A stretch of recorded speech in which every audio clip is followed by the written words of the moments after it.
నాకు ఒక 13 years age వచ్చినప్పుడు అమ్మ చనిపోయింది. హ్మ్. ఆ! అమ్మ చనిపోయినప్పుడు అసలు నాకేం అర్థం కాలేదు. అసలు ఎలా రియాక్ట్ అవ్వాలి? ఏంటి? ఎలా ఏంటసలా అని ఏం అర్థం కాలా నాకు. హ్మ్. అమ్మ లేదు.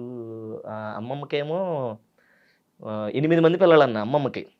హ్మ్. అమ్మమ్మకి 8 మంది పిల్లలు. హ్మ్. 5 మగోళ్ళు. హ్మ్.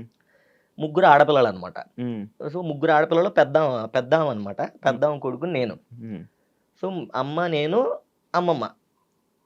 ఒకరోజు బర్త్‌డే టైంకి ఏమైందనంటే అమ్మని "అమ్మ నాన్నని కావాలి. నాన్నని చూడాలనుంది. నాకు నాన్నని చూపిచ్చు" అది ఇది అనంటే, "సర్లే నాన్న" అని చెప్పేసి రాజమండ్రి ఎళ్ళాం. హ్మ్. నాన్న రాజమండ్రిలో ఉంటాడు. టైలర్ ఆయన. హ్మ్. చాలా పెద్ద టైలరు హ్మ్. అప్పట్లోనే. హ్మ్.